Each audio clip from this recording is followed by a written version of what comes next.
یہ کربلا ایک دن میں نہیں ہوئی، اس کے پیچھے پورا ایک پس منظر ہے۔ کس طرح نبی الاسلام کی وفات کے بعد آہستہ آہستہ معاملات اس لیول کے اوپر بگڑے کہ صرف 50 سال کے اندر اتنی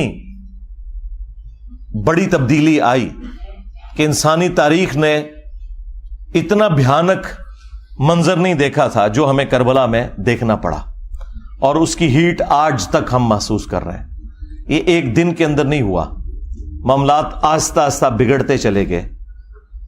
اہل سنت اور اہل تشیع کے اندر جو اہل علم علماء ہیں ان کے درمیان یہ چیز ایگریڈ اپون ہے۔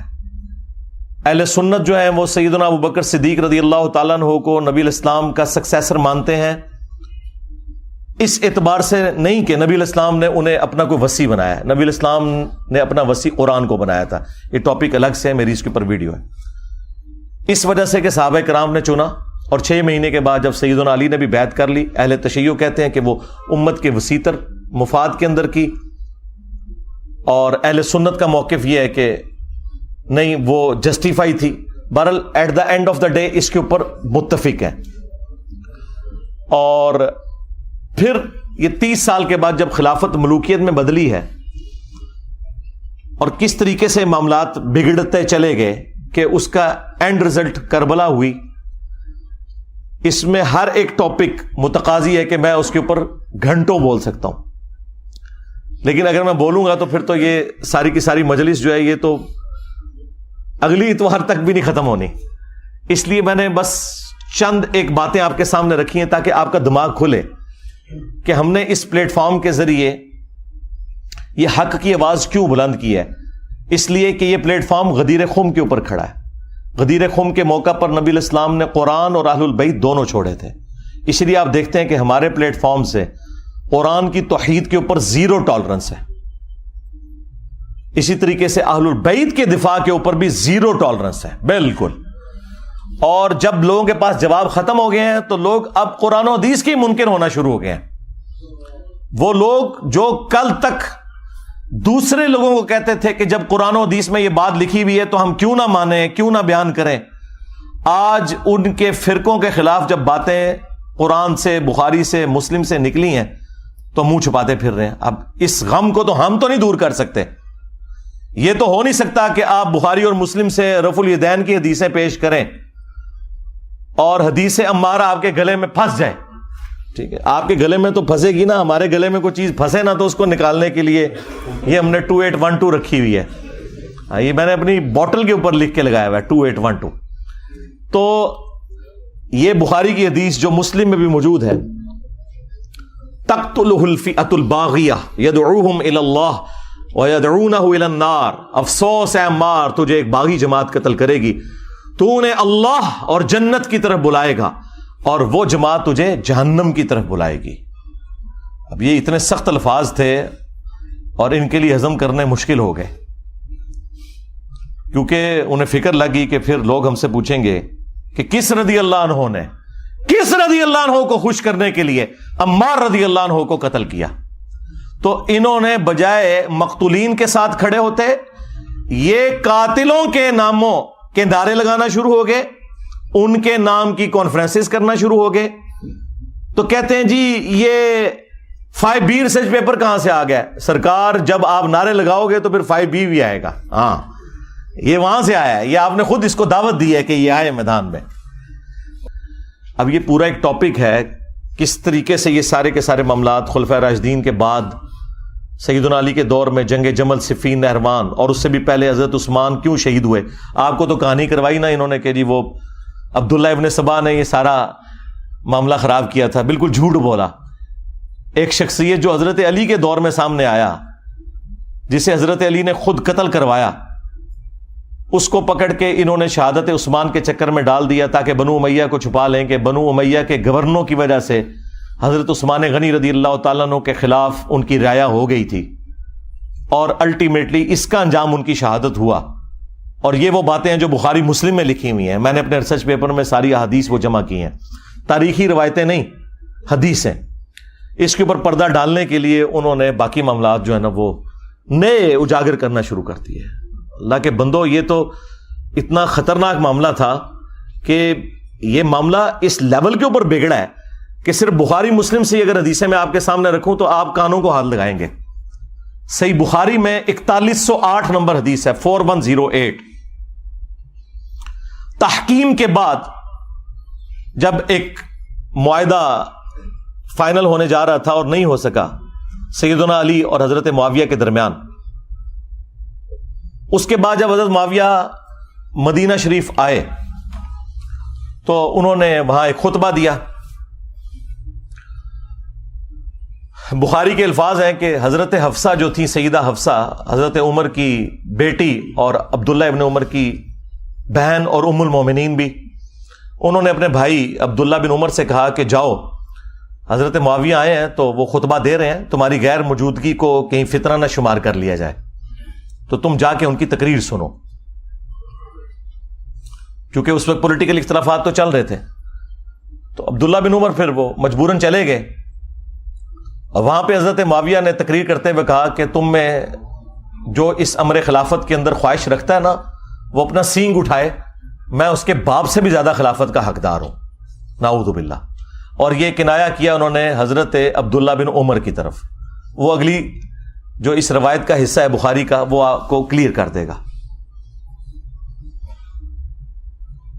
اب یہ اتنا بڑا جملہ تھا. اب مجھے بتائیں کہ عبداللہ بن عمر کا باپ وہ ہے کہ جن کی وجہ سے رومن امپائر گری ہے اور شام مسلمانوں کے پاس آیا, اور اس شام میں بیٹھا ہوا ایک شخص امیر شام, وہ اسی کے بیٹے کو کہہ رہا ہے کہ میں تجھ سے اور تیرے باپ سے زیادہ خلافت کا حقدار ہوں. یہ بخاری شریف ہے جی, یہ اصول الکافی شریف نہیں ہے, ہاں یہ مولانا شریف نہیں ہے, یہ بخاری شریف ہے. اب عبداللہ بن عمر کو غصہ تو آیا لیکن خاموش ہو گئے. اور وہ خاموش کیوں ہوئے؟ آج بھی لوگ کہتے ہیں نا کہ جی صدیوں سے لوگ کیوں نہیں بول رہے تھے, اس زمانے میں نہیں لوگ بول سکے. وہ ہمارے استاد مولانا اسحاق صاحب والی بات ہے کہ ماما روزانہ حسین نہیں جم دیا. ہاں, حسین ابن علی اور عبداللہ ابن عمر دونوں کی نیچرز میں فرق تھا. تو بعد میں ایک دوسرے صحابی کہتے ہیں عبداللہ بن عمر سے کہ آپ نے اسی وقت معاویہ کو جواب کیوں نہیں دیا جب وہ یہ کہہ رہا تھا کہ میں اس کے باپ سے بھی زیادہ خلافت کا حقدار ہوں. تو عبداللہ بن عمر نے کہا کہ میں نے ارادہ تو کیا کہ میں اپنی گوٹ کھولوں, یعنی وہ احتبا کر کے دونوں گھٹنوں کو یوں لے کے بیٹھے تھے, اور میں اسے اسی بھرے مجمع میں جواب دوں کہ تجھ سے زیادہ خلافت کا حقدار وہ ہے کہ جس نے تم سے اور تمہارے باپ سے جنگ کی تھی جب تم لوگ کافر تھے اور ہم لوگ مسلمان تھے. یعنی تم لوگ بعد میں مسلمان ہو کر طلقہ فتح مکہ کے موقع پر تم لوگوں نے معافی مانگ کے اسلام قبول کیا.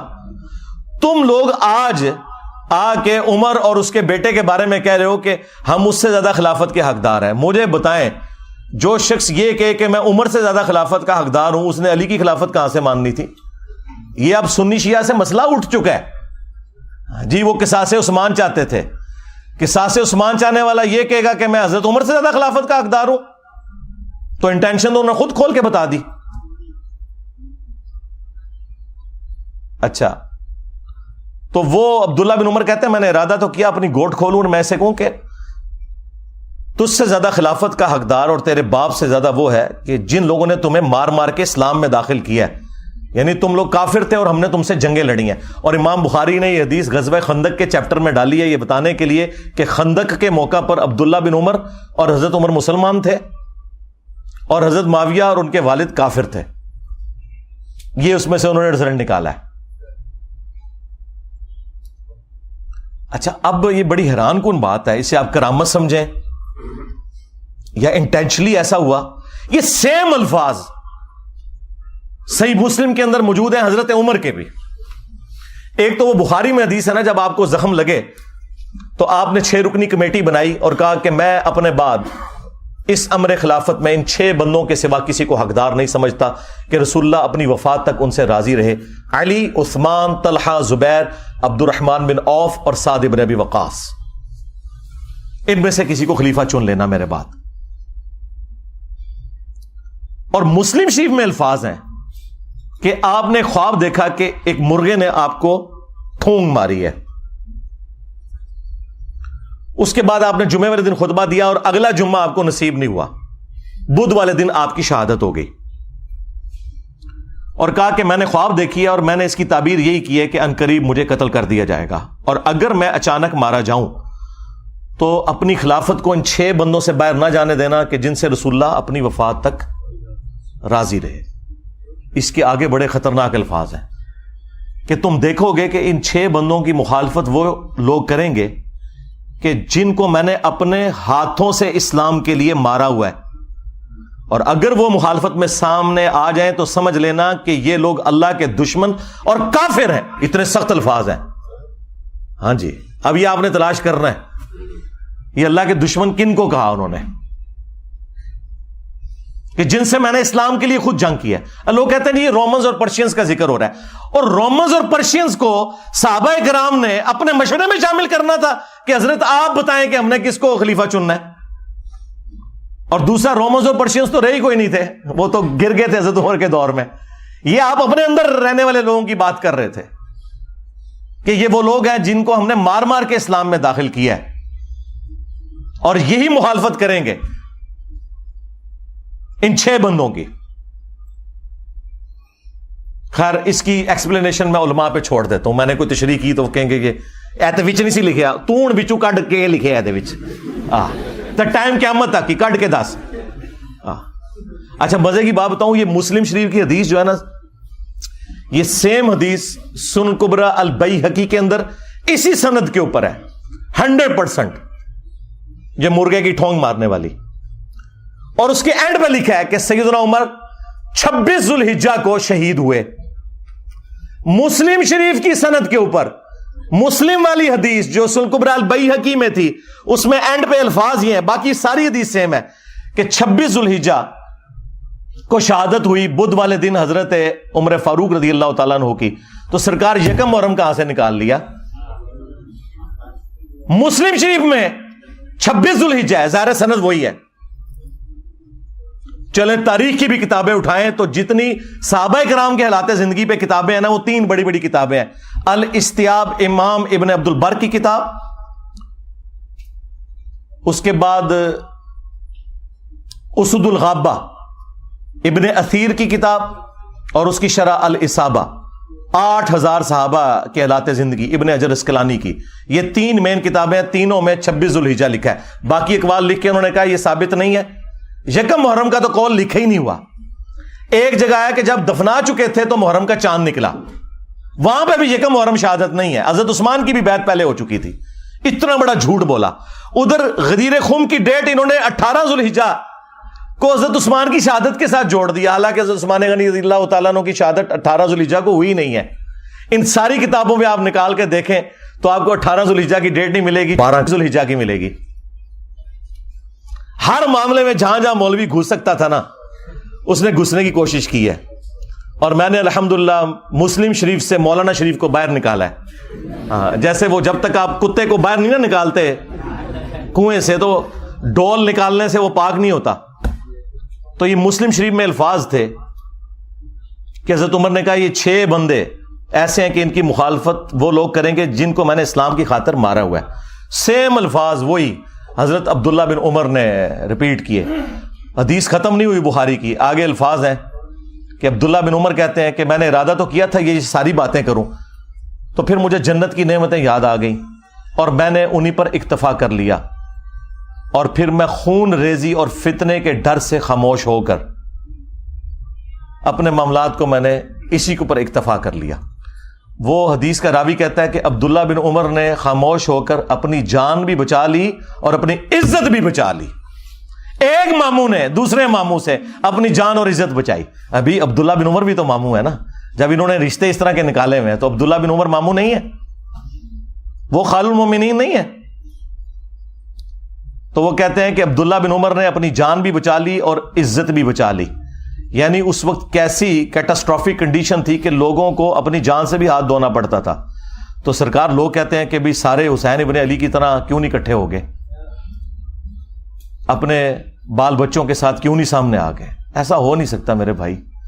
یہ تو جن کا یعنی گھرانہ اتنا عالی ہے کہ جنہیں یہ پتا ہے کہ ہمارا کسی چیز کو ایکسپٹ کرنا، اس کو دین کا حصہ بنا دینا ہے، انہوں نے سامنے آنا تھا نا۔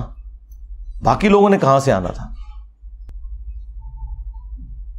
صحیح بخاری میں ایک اور حدیث ہے 4827. اس حدیث کے کئی ایک طرق ہیں باقی کتابوں میں، المستدرک للحاکم کے اندر، سنن نسائی الکبریٰ کے اندر، اور اللہ بھلا کرے امام ابن کثیر نے تفسیر ابن کثیر میں سورۃ الاحقاف کی آیت نمبر 17 کے کانٹیکسٹ میں وہ سارے طرق ایک جگہ جمع کر دی ہیں. تفسیر ابن کثیر کے اوپر تو کسی کو اختلاف ہو ہی نہیں سکتا تھا، اور بخاری کی حدیث 4827 وہ بھی لی اور باقی اس کے طرق بھی ایک جگہ جمع کیے. اس سے آپ کو پورے سینیریو کا اندازہ ہو جائے گا.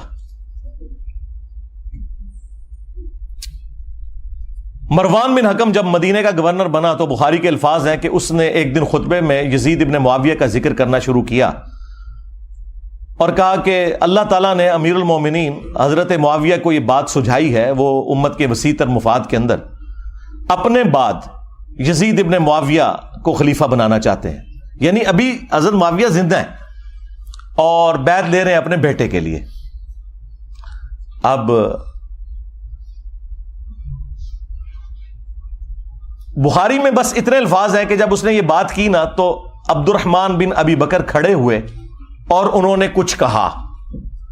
امام بخاری نے اپنی شرافت کی وجہ سے وہ الفاظ نقل نہیں کیے، لیکن وہ الفاظ کہیں گئے نہیں ہیں، وہ حاکم کے اندر، سنن نسائی الکبریٰ میں، اور اللہ بھلا کرے تفسیر ابن کثیر میں انہوں نے سارے طرق، المعجم الکبیر طبرانی سے بھی جمع کر دیے. بخاری میں الفاظ ہیں کچھ کہا تو مروان نے کہا پکڑو اس کو، عبد الرحمن بن ابی بکر کو.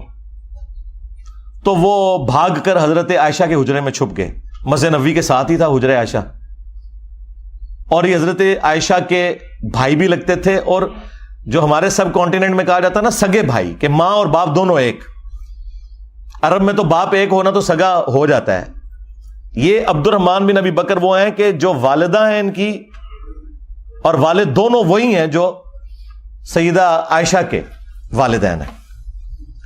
اب اس کو غصہ تو تھا لیکن اندر تو نہیں جا سکتا تھا، تو باہر سے اس نے کہا کہ ابو بکر کے بیٹے تیرے بارے میں ہی قرآن میں آیت نازل ہوئی ہے نا. وہ ایک کافر والی آیت لگا دی پکڑ کے. توبہ توبہ.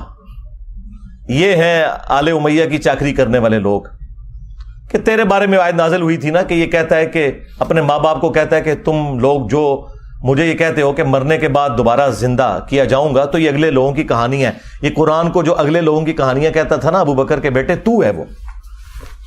اب حضرت عائشہ کو بڑا غصہ آیا، انہوں نے اندر سے جواب دیا اس کو خاموش ہو جا، آل ابی بکر کے بارے میں کوئی اور آیات نازل نہیں ہوئی جو میری برات میں نازل ہوئی تھی، سورہ نور کی. اور بخاری کی حدیث یہاں پہ ختم ہے، لیکن جو باقی روایتیں ہیں ان میں فلنگ دی بلینکس بھی ہیں. ایک تو یہ کہ وہ عبد الرحمن بن ابی بکر نے کیا بات کی تھی کہ جو امام بخاری نے کہا کہ کچھ کہا تو اس نے کہا پکڑو اس کو. ظاہر ہے کو چوبے والی گل کی ہے نا. ہاں انہیں کیا سی کہ سیدھی طرح کہہ کہ تیرا امیر المومنین کیسر و کسرا کے طریقے پہ چلنا چاہتا ہے، ابو بکر اور عمر کے طریقے پر نہیں. کیونکہ اس نے یہ کہا تھا کہ بھئی ابو بکر نے بھی تو عمر کو اپنے بعد خلافت کے منصب پر چھوڑا تھا نا، تو ہمارے امیر المومنین بھی چاہتے ہیں کہ یزید کو چھوڑ دیں. بھئی یزید تو ان کا بیٹا ہے، اور حضرت ابو بکر کا بیٹا تو عبد الرحمن بن ابی بکر سامنے بیٹھا تھا، اس کو تو نہیں بنایا تھا. تو اس کو تو غصہ آنا تھا کہ بھی میں تو کوئی خلیفہ نہیں ہوں اور تم مثال کون سی دے رہا ہے، کدھر سے جوڑ کے کون سی بات فٹ کر رہا ہے.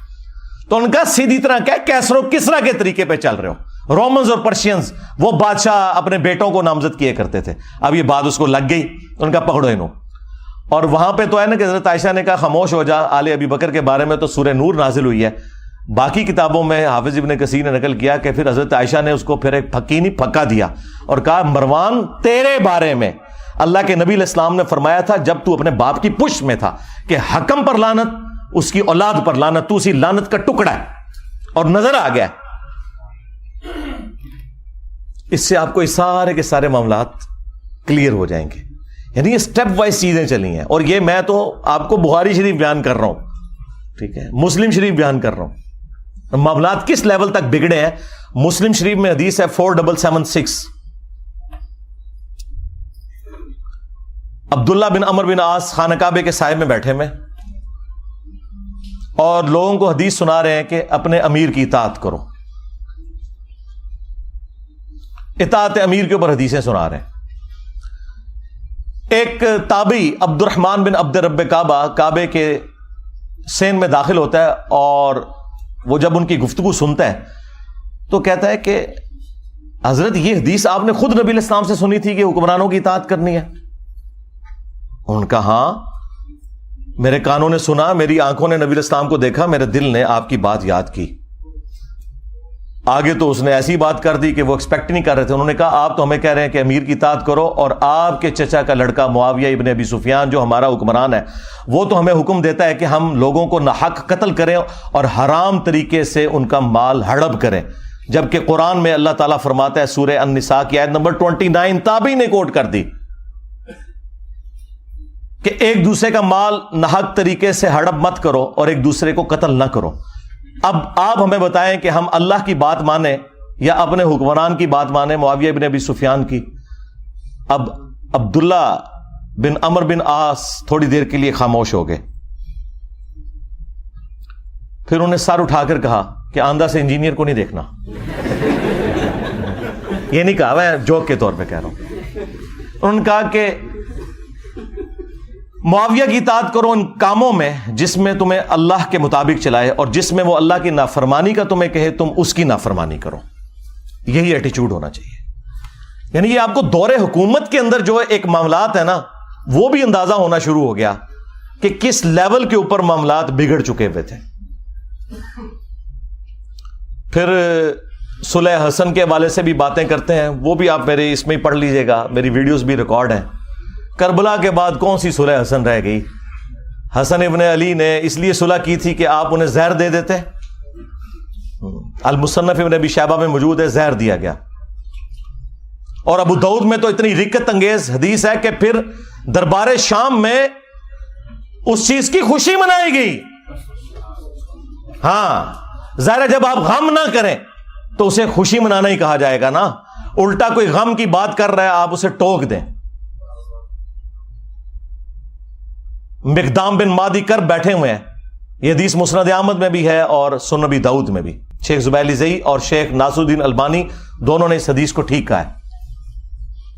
مقدام بن مادی کر بیٹھے ہوئے ہیں امیر شام کے دربار میں، اور اتنے میں خبر پہنچتی ہے کہ حسن ابن علی شہید ہو گئے. تو مقدام بن مادی کر پڑھتے ہیں انا للہ و انا الیہ راجعون.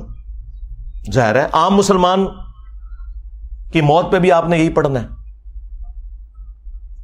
تو اب امام داؤد نے کہا کہ قال رجل، ایک مرد نے کہا. وہ کس مرد نے کہا؟ وہ مسند احمد میں ہے. قال معاویہ، معاویہ نے کہا تم حسن کے مرنے کو مصیبت سمجھتے ہو؟ اللہ اکبر. جب شاہ صاحب یہ بات کر رہے ہوں تو شاہ کے وفادار تو ایک ہاتھ آگے جائیں گے. وہاں ایک چمچا بیٹھا تھا امیر شام کا، اس نے کہا حسن تو ایک آگ کا انگارہ تھا جسے اللہ نے بجھا دیا. نعوذ باللہ. اس جملے کا مطلب آپ سمجھتے ہیں کیا ہے؟ یعنی حسن کے ساتھ ظاہر ہے یہ ایک پیس ٹریٹی اور صلح حسن ہوئی ہوئی تھی، کچھ شرائط تھیں.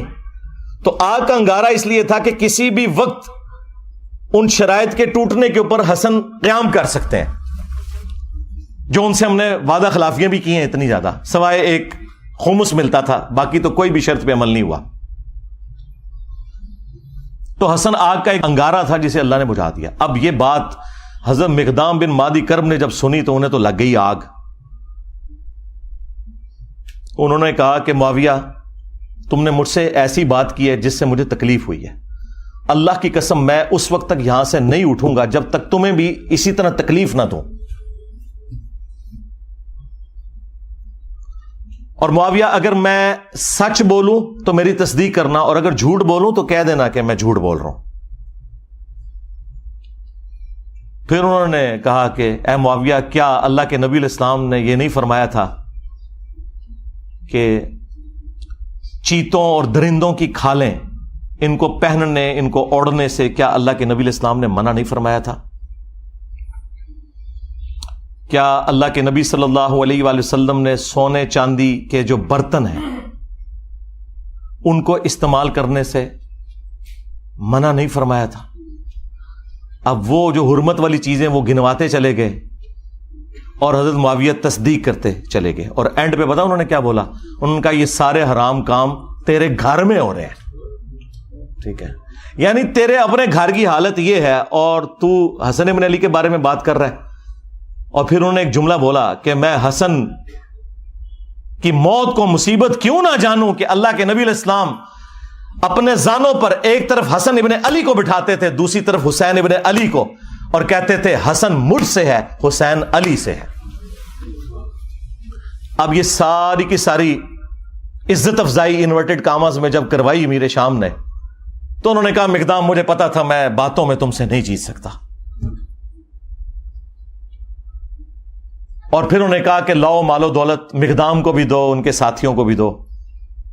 تو مقدام کو جو انہوں نے گفٹ دیے وہ وہی انہوں نے غریب لوگوں میں ادھر ہی تقسیم کر دیے۔ بعد میں پھر امیر شام نے پوچھا کہ وہ گفٹس کا کیا بنا، تو انہوں نے کہا کہ مقدام نے تو سب کچھ یہیں پہ تقسیم کر دیا۔ تو انہوں نے پھر ان کی تعریف کی کہ ہاں مقدام تو پھر مقدام ہے نا، یعنی وہی جو حکمرانی کی مجبوریاں ہیں جڑی ہوئی وہ مجبور کرتی ہیں۔ کہاں بنو عباس نے شیعان علی کو استعمال کیا بنو امیہ کو الٹنے کے لیے، اور جب حاکم بنے تو بنو امیہ سے بھی زیادہ مظالم کرنے شروع کر دیے۔ کیوں؟ یہ بس ایک کرسی کا تقاضا تھا، یہ جس کے نیچے جاتی ہے نا اس کے اندر وہ ساری خرابیاں پیدا ہونا شروع ہو جاتی ہیں۔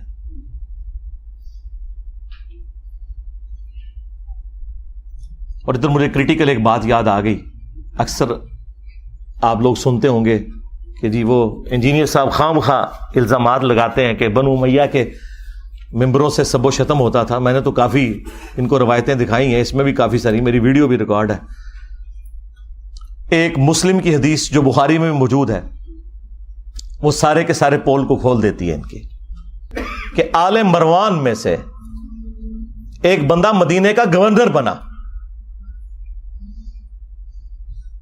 اور اس نے شیعان علی میں سے سہل ابن سعد الساعدی کو بلایا ممبر پر اور کہا کہ آپ حضرت علی رضی اللہ تعالیٰ عنہ کے اوپر سب کرو،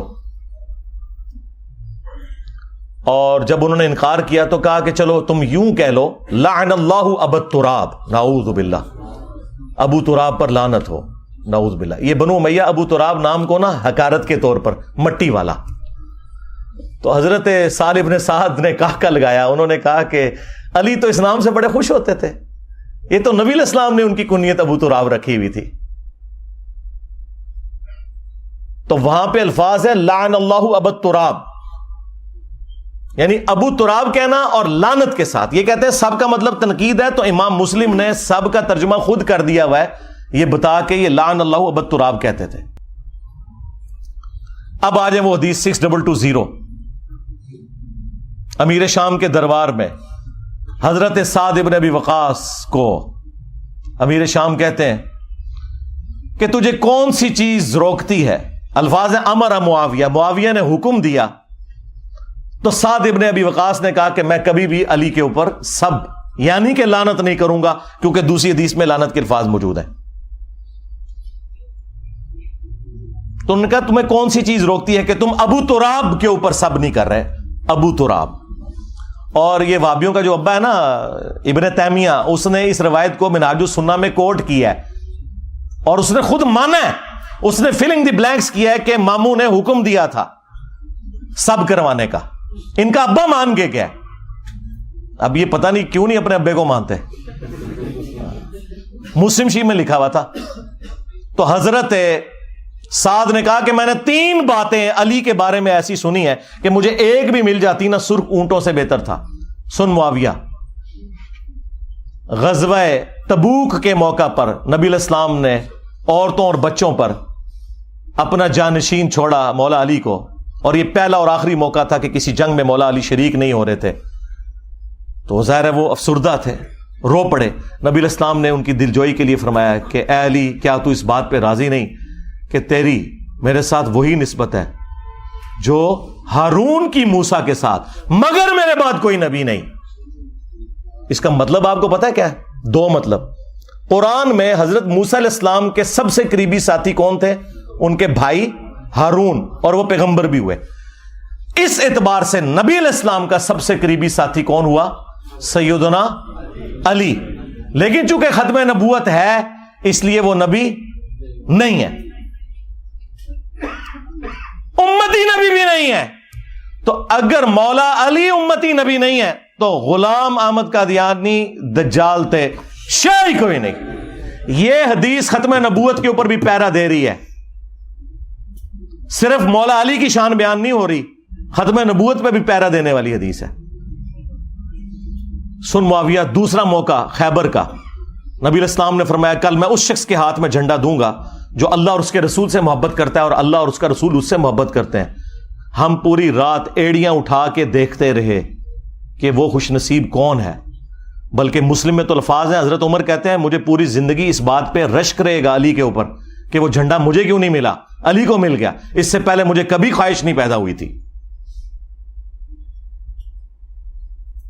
صبح نبی علیہ السلام نے حضرت علی کو بلایا, ان کو آشوب چشم تھا, اپنی مبارک لعاب دہن ان کی آنکھوں پہ لگائی, شفا ہو گئی, اور پھر انہیں روانہ کیا اور خیبر میں فتح ہوئی.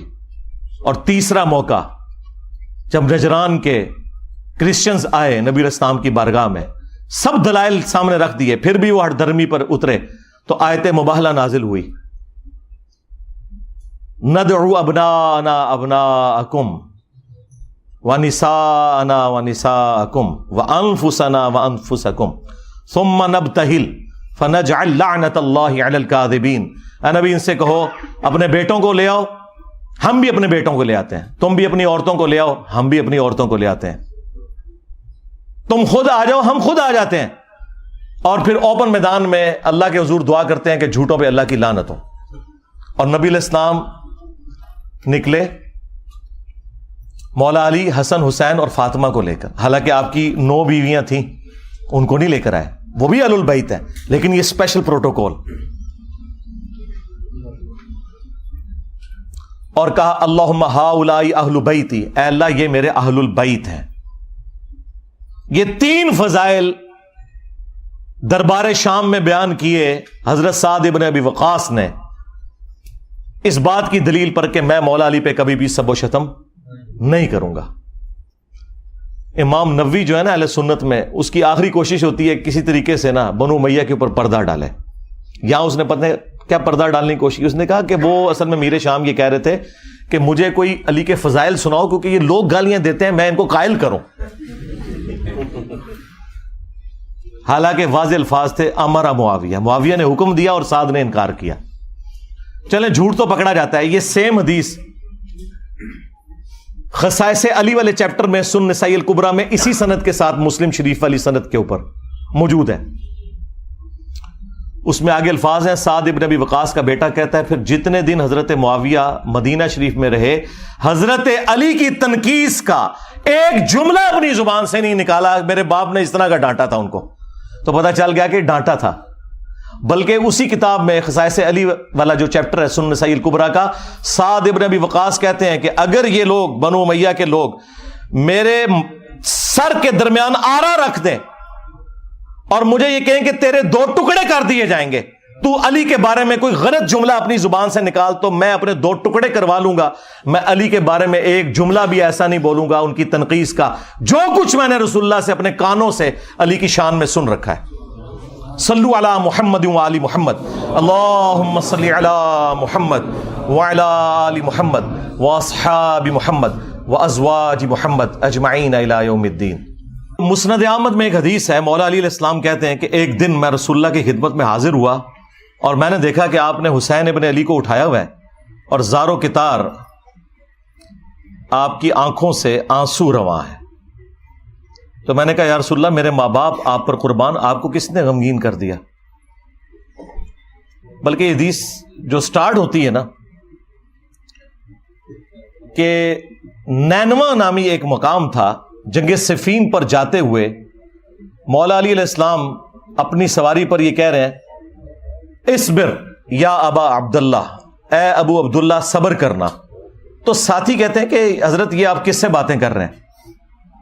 تو انہوں نے کہا کہ مجھے ایک حدیث یاد آ گئی اسی مقام کے بارے میں نبی علیہ السلام نے فرمایا تھا جب میں آپ کی خدمت میں حاضر ہوا اور آپ نے حسین ابن علی کو اپنی گود میں اٹھایا ہوا ہے اور آنکھوں سے زارو کتار آنسو رواں ہے، میں نے کہا یا رسول اللہ میرے ماں باپ آپ پر قربان، آپ کو کس نے غمگین کر دیا؟ تو نبی علیہ السلام نے کہا کہ ابھی ابھی جبرائیل علیہ السلام میرے پاس آئے تھے اور کہا کہ آپ اس بچے سے اتنی محبت کرتے ہیں اور اس بچے کو دریائے فرات کے کنارے پیاسا شہید کر دیا جائے گا، اور میری خواہش پر انہوں نے یوں ہاتھ مار کر کربلا کی وہ جو سرخ مٹی ہے وہ بھی مجھے دکھائی، اس کی وجہ سے میں غمگین ہو گیا اور میری آنکھوں سے آنسو رواں ہو گیا۔ یہ غم حسین ہے جو نبی علیہ السلام کی زندگی میں بھی آپ کو ہے، اور وفات کے بعد مسند احمد میں یہ حدیث موجود ہے۔ ابن عباس کہتے ہیں کہ ایک دوپہر کو میں نے نبی علیہ السلام کو خواب میں دیکھا، پرانگدہ حالت ہے، بال بکھرے ہوئے ہیں، ہاتھ میں خون کی ایک شیشی اٹھائی ہوئی ہے، اور میں نے کہا یا رسول اللہ میرے ماں باپ آپ پر قربان، آپ کی حالت کس نے کر دی؟ آپ نے فرمایا کہ میں صبح سے حسین اور اس کے ساتھیوں کا خون جمع کر رہا ہوں، یعنی ایک تمثیل کے طور پر دکھایا گیا نبی علیہ السلام کو خواب میں۔ وہ کہتے ہیں میں گھبرا کر اٹھا اور میں نے وہ دن اور تاریخ نوٹ کر لی، اور بعد میں چونکہ اس زمانے میں تو کمیونیکیشن اتنی فاسٹ نہیں تھی، پتہ چلا کہ اسی دن یعنی 10 محرم کو عاشورہ کے دن 61 ہجری کے اندر حسین ابن علی کو اور ان کے ساتھیوں کو شہید کیا گیا کربلا کے اندر۔ اب یہ حدیث مسند احمد کی اس پر گواہ ہے کہ نبی علیہ السلام اپنی وفات کے بعد بھی اللہ کی جنتوں میں غمگین ہے اس بات پر کہ حسین ابن علی کو شہید کیا گیا۔ بلکہ انڈیا پاکستان میں جو وہابی فرقے کے لوگ ہیں، دیوبندی اور اہل حدیث، ان کے جو بڑے بزرگ ہیں اسماعیل دہلوی، انہوں نے اسی حدیث کو نقل کر کے ساتھ لکھا ہے یزید پلید۔ اب یہ آج کل کے یزید کے جو وفادار ہیں، یہ پلید لوگ پتہ نہیں کہاں سے آئے، ان کے بڑے تو یزید کو لکھتے ہی یزید پلید تھے، کہ اس کی اس ایکٹیویٹی کی وجہ سے نبی علیہ السلام اللہ کی جنتوں میں بھی غمگین ہے۔ یہ باقاعدہ انہوں نے جو کتاب ہے تذکیر الاخوان ما تقویت الایمان، اس کے اندر نقل کیا ہوا ہے، یزید پلید لکھا ساتھ، اور یہ حدیث کوٹ کی۔ تو غم حسین تو جاری ہے۔ صحیح بخاری میں حدیث ہے، یہ ترمذی میں بھی موجود ہے، کہ حسین ابن علی کا سر کاٹ کر عبید اللہ ابن زیاد کے سامنے لا کر رکھا گیا، اور اس میں امام بخاری نے لکھا ہے برأس الحسین علیہ السلام، حسین علیہ السلام کا سر۔ امام بخاری نے حسین کے ساتھ علیہ السلام لکھا ہے، مولوی نے نا اردو ترجمے میں نا رضی اللہ عنہ کر دیا۔ اسلام 360 میں بھی عربی میں لکھا ہے علیہ السلام، اردو ترجمے میں رضی اللہ عنہ۔ کتنی دو نمبری کرتا ہے مولوی۔ تو عبید اللہ ابن زیاد ان کے حسن میں کوئی کلام کرنا شروع ہو گیا، اور چھڑی سے بجائے یہ کہ اس سر مبارک کو چومتا کوئی کلام کیا، تو انس ابن مالک پاس کھڑے تھے، تو انہوں نے زبان سے کلمہ حق بلند کیا اور کہا کہ حسین ابن علی رسول اللہ کے سب سے زیادہ ہم شکل تھے۔ اور حدیث کے الفاظ ہیں کہ اس وقت حسین ابن علی کے سر اور داڑھی میں وسمے کی بوٹی سے رنگا ہوا تھا، یعنی کالا کیا ہوا تھا انہوں نے سر اور داڑھی کے بالوں کو۔ اچھا، اس حدیث کی شرح پتہ کیا لکھی ہے اہل حدیثوں نے؟ وسمہ اس بوٹی کو کہتے ہیں جو بالوں کو کالا کرنے کے لیے استعمال ہوتی ہے۔ یہ حدیث کی شرح ہوئی ہے، اور جو اتنا بڑا واقعہ کہ حسین ابن علی کو شہید کر دیا گیا، ان کا سر کاٹ کے پیش کیا گیا گورنر یزید عبید اللہ ابن زیاد کے سامنے، وہ اناٹینڈڈ چھوڑ دیا، یعنی اونٹ نگل لیتے ہیں، یہ مچھر چھانتے پھرتے ہیں۔ ہمیں تو قرآن میں اللہ تعالیٰ نے حکم دیا تھا قُلْ لَا أَسْأَلُكُمْ عَلَيْهِ أَجْرًا إِلَّا الْمَوَدَّةَ فِي الْقُرْبَةِ، اے نبی ان سے فرماؤ کہ میں اس دعوت و تبلیغ کے بدلے میں تم سے کچھ نہیں ڈیمانڈ کرتا، ہاں جو میری قرابت داری ہے اس کا تو لحاظ رکھو۔ اچھا، اس آیت کی شرح دو طریقے سے ہوئی ہے۔ ابن عباس اس کی شرح یوں کرتے ہیں کہ نبی علیہ السلام، جو بخاری میں موجود ہے، کہ نبی صلی اللہ علیہ وآلہ وسلم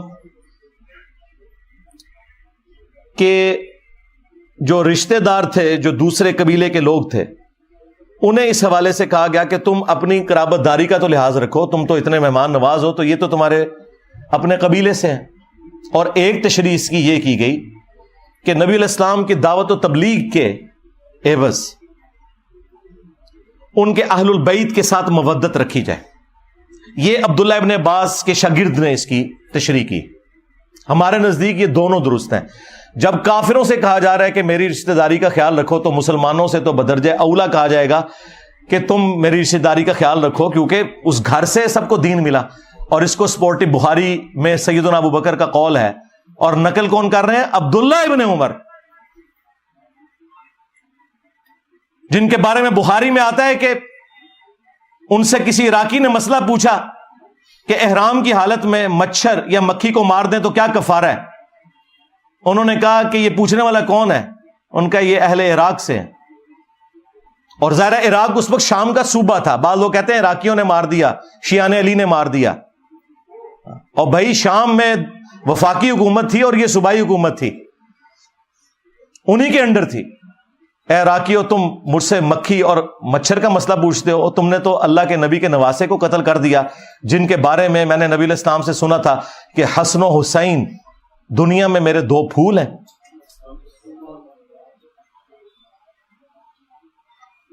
تو حضرت ابوبکر صدیق کا قول ہے بخاری میں، عبداللہ بن عمر کہتے ہیں کہ حضرت ابوبکر فرمایا کرتے تھے، محمد کے قرب کو اہل بیت محمد کے قرب میں تلاش کرو۔ اب مجھے بتائیں، جو رسول اللہ صلی اللہ علیہ وآلہ وسلم کے قرب کو ان کے اہل البیت کے قرب میں تلاش کر رہے ہیں خود، کیا کبھی وہ یہ دعویٰ کر سکتے ہیں کہ ہم اہل البیت سے افضل ہیں؟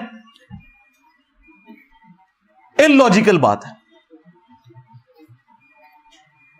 یہ کہنا کہ جی بخاری میں موجود ہے، ابو داؤد میں بھی، کہ عبداللہ بن عمر کہتے ہیں کہ ہم نبی علیہ السلام کے زمانے میں افضلیت دیتے تھے حضرت ابوبکر کو، عمر کو اور عثمان کو، اس کے بعد افضلیت نہیں دیتے تھے۔ تو بھائی یہ لوگوں میں فضیلت کی بات ہے، اہل البیت بالکل الگ ہے، جن کے گھر سے دین ملا۔ دوسرے اصحاب نبی کے گھر والوں کے بارے میں یہ سوچ سکتے ہیں کہ جس گھر سے ہمیں دین مل رہا ہے ہم ان سے بہتر ہو جائیں گے؟ Not at all, never.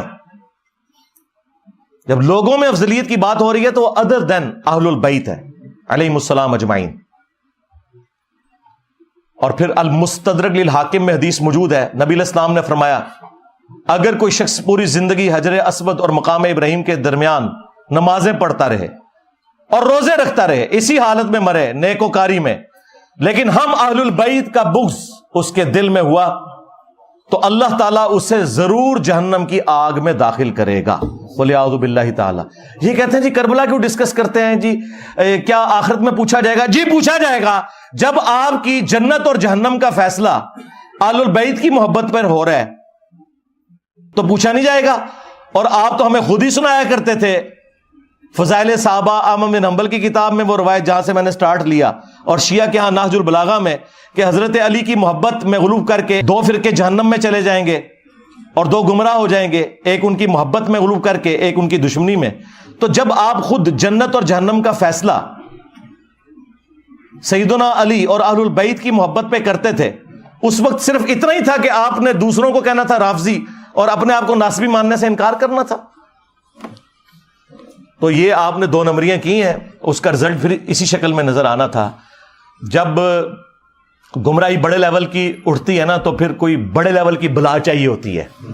ہاں، وہ آپ نے دیکھا تھا نا کہ حضرت موسیٰ علیہ السلام کا اژدہا سارے سانپوں کو کھا گیا، ہے رسیہ تھی، ایک اژدہا سارے سانپوں کو کھا گیا۔ تو یہ جتنے سانپ نکلے ہوئے تھے نا جنہوں نے اس دین کے ساتھ غداری کی، ایک انجینئر سب پہ بھاری ہو گیا۔ ہاں الحمدللہ۔ اور یہ اللہ تعالیٰ کی سنت ہے، اللہ تعالیٰ نے 300 سال کی فرعون کی حکومت اس شخص کے ہاتھوں سے ختم کروائی جس کی زبان میں بھی لکنت تھی، موسیٰ علیہ السلام۔ اللہ تعالیٰ ہمیشہ کمزوروں کو اٹھا کے نا طاقتور لوگوں کے اوپر غلبہ دیتا ہے، یہ بتانے کے لیے کہ ان کے پیچھے اللہ کی طاقت ہے۔ تو الحمدللہ آج دیکھ لیں ہمارے اس پلیٹ فارم کی برکت سے پوری دنیا کے اندر سنی ہو شیعہ ہو، محرم کا مہینہ جب بھی آتا ہے ہماری ویڈیوز شیئر ہوتی ہیں، اور الحمدللہ صدیوں میں جو گراوٹ آئی تھی غلو کی شکل میں دونوں طرف، وہ کافی حد تک ایڈریس ہوئی ہے، اور مجھے اب امید ہے کہ اب یہ راستہ اس طرف چل پڑا ہے کہ امام محمد بن عبداللہ المہدی علیہ السلام کے لیے یہ راہ ہموار ہو رہی ہے، کیونکہ یہ ہو نہیں سکتا کہ امام مہدی سنیوں میں آ جائیں اور شیعہ مان لیں، اور شیعہ میں آ جائیں تو سنی مان لیں۔ اس کے لیے ضروری تھا کہ سنی شیعہ کی تفریق سے بالا تر ہو کر لوگ اپنے ڈفرینسز ضرور رکھیں، لیکن الٹیمیٹلی اس بنیاد کے اوپر قتل و غارت نہ کریں، اور اہل البیت جو کہ کامن ہستی ہیں ان کے ساتھ اپنا جو عقیدت والا معاملہ ہے وہ تو اپنی جگہ رکھیں۔ المعجم الکبیر طبرانی کے اندر صحیح سند سے ابراہیم نخعی کا قول موجود ہے، جو بخاری اور مسلم کی احادیث کے راوی ہیں، 50 ہجری میں پیدا ہوئے اور 96 ہجری میں فوت ہوئے۔ کربلا جب ہوئی ان کی عمر 11 سال تھی، تو وہ ناسبیوں کو سمجھانے کے لیے اکثر فرمایا کرتے تھے کہ بالفرض اگر میں قاتلین حسین میں شامل ہوتا اور قیامت کے دن اللہ تعالیٰ مجھے معاف بھی کر دیتا اور میں جنت میں بھی پہنچ جاتا، تب بھی میں رسول اللہ کا سامنا جنت میں نہیں کر سکتا تھا کہ کہیں حضور مجھ سے پوچھ ہی نہ لے کہ تو دنیا میں میرے حسین کے قاتلین میں شامل تھا۔ یعنی اب اس سے بڑی کیا بات ہو سکتی ہے؟ یعنی ابراہیم نخعی اہل سنت کے بڑے امام، بخاری اور مسلم کے راوی اور امام حنیفہ کے دادا استاد، وہ یہ کہہ رہے ہیں کہ اگر مجھے اللہ تعالیٰ معاف کر کے جنت میں بھی پہنچا دے اور بالفرض میں قاتلین حسین میں شامل ہوتا نا، تو میں رسول اللہ کا سامنا جنت میں بھی نہیں کر سکتا تھا کہ رسول اللہ مجھ سے پوچھ لیں گے۔ یہ وہی بات ہے جو میں نے شروع میں عرض کی تھی کہ واشی کو نبی الاسلام نے قتل حمزہ کے 5 سال کے بعد فتح مکہ کے موقع پر فرمایا کہ تیرا ایمان تو قبول ہے، لیکن اپنی شکل نہیں مجھے دکھانی کیونکہ مجھے چچا یاد آتا ہے۔ اور چچا کی محبت اور اولاد کی محبت کتنا فرق ہے۔ اب مجھے بتائیں، جو قاتلین حسین کا دفاع کرتے ہیں، قاتلین حسین کو اونچا کرتے ہیں، اہل البیت کو نیچا کرتے ہیں، یہ لوگ کس منہ سے رسول اللہ صلی اللہ علیہ وآلہ وسلم کا قیامت کے دن سامنا کریں گے؟ یہ سوچنے کی بات ہے۔ بس آج کے اس محرم کی مجلس میں 4 محرم الحرام 1445 ہجری بمطابق 23 جولائی 2023 کا یہی میسج ہے کہ ہم نہ رافضی ہیں نہ ناصبی ہیں، بلکہ ہم اہل البیت سے محبت کرنے والے ہیں۔ اللہ تعالیٰ قیامت والے دن ہمیں اپنے محبوب صلی اللہ علیہ وآلہ وسلم، ان کے اہل البیت، ان کے جانثار خلفائے راشدین اور صحابہ کرام کا ساتھ نصیب فرمائے، ان کے ساتھ محشور فرمائے، اور اللہ تعالیٰ امت محمدیہ صلی اللہ علیہ وآلہ وسلم کے اندر جو یہ فرقہ واریت اس عروج کے اوپر ہے، اسے توڑ کر امت کو رسول اللہ صلی اللہ علیہ وآلہ وسلم کی مبارک ذات کے ساتھ جوڑے، اور تاکہ امام محمد بن عبداللہ المہدی رضی اللہ تعالیٰ عنہ علیہ السلام کو ویلکم کرنے کے لیے یہ امت تیار ہو سکے۔ صلو علی محمد و آل محمد، اللہم صلی علی محمد وعلی آل محمد و اصحاب محمد و ازواج محمد و امت محمد اجمعین الی یوم الدین، آمین۔